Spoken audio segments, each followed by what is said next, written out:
Welcome to my YouTube channel Ek Din Ka Raja. Today we are going to talk about primary myelofibrosis. It's a clonal myeloproliferative disorder characterized by proliferation of abnormal megakaryocytes and granulocytes. There is no gender predilection. The most common age at presentation is 6 to 7 decade of life. Children are rarely affected. The incidence is high in Ashkenazi Jews. Exposure to benzene or ionizing radiation is thought to be the cause. Rarely, familial cases have been documented. This is the WHO diagnostic criteria for early stage of PMF.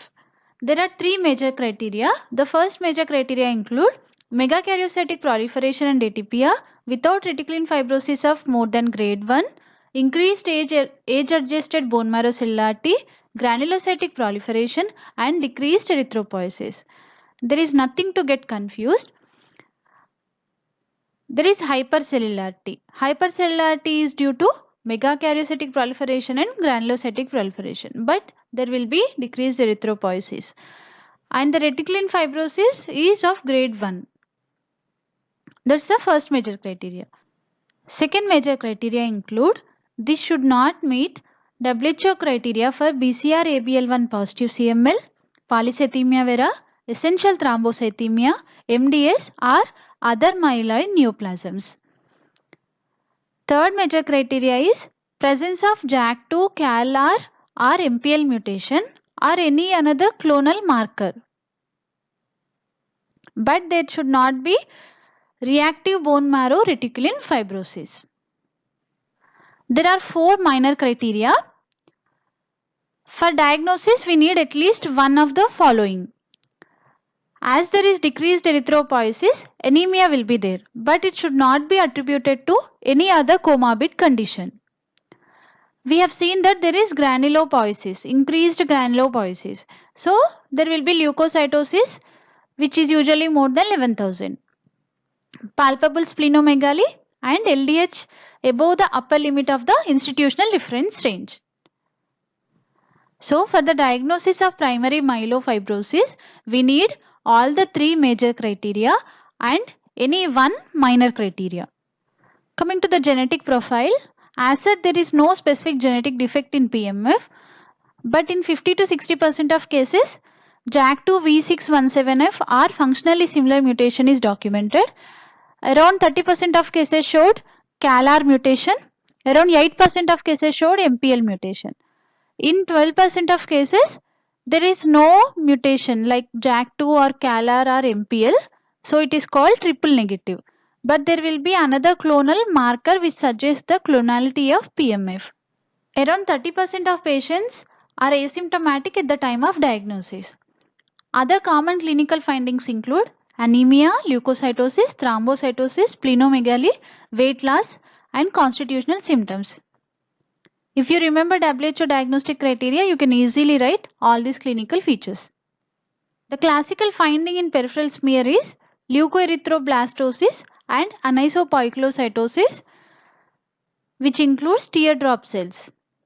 This photomicrograph shows leukoerythroblastic picture with dacrocytes, teardrop cells. Hypercellularity in the bone marrow. Marked collagen or reticulin fibrosis is seen in overt phases of PMF, not in early PMF. Proliferation of granulocytes and megakaryocytes is seen. Megakaryocytes are of variable size and have abnormal nuclei with disorganized lobulation and hypercondensed nuclear chromatin. This microphotograph shows increased megakaryocytic proliferation and granulocytic proliferation. Basically, you can observe the increased cellularity in this scanner view.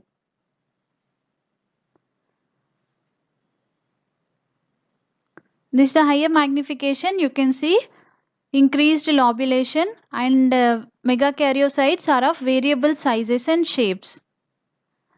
You can observe the condensed chromatin. These atypical features in megakaryocytes is characteristic in PMF. This photomicrograph shows osteomyelosclerosis in PMF. You can see the increased thickness and irregular shapes of trabeculae. With decreased cellularity, you can see the atypical megakaryocytes.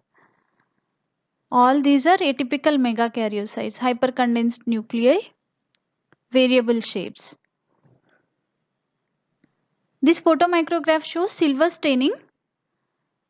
These dark things are megakaryocytes. So there is streaming effect of these megakaryocytes due to increased reticulin fibrosis, which can be demonstrated by silver staining. Differential diagnosis can be remembered under these 4 headings. Prefibrotic phase of PMF can be easily confused with early polycythemia vera or early stage of essential thrombocythemia. Fibrotic stage of PMF can be confused with other myeloid disorders with marrow fibrosis like post polycythemia vera, post essential thrombocythemia, and CML in the accelerated phase, MDS with fibrosis, MDS or MPN with fibrosis, AML with fibrosis, particularly acute panmyelosis with myelofibrosis, and mast cell disorders. Other hematopoietic conditions causing marrow fibrosis are Hodgkin's lymphoma, non-Hodgkin's lymphoma, and hairy cell leukemia. Other conditions causing marrow fibrosis include metastatic disease, certain infections, and autoimmune myelofibrosis. We have to go for molecular analysis of JAK2, CALR exon 9 mutations and MPL in order to differentiate marrow fibrosis in PMF from reactive marrow fibrosis. There is something called Dynamic International Prognostic Scoring System, which includes 8 predictors of inferior survival.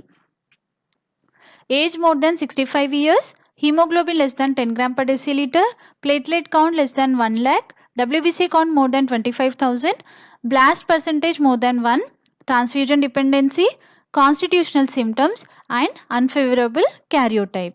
All these carries poor prognosis.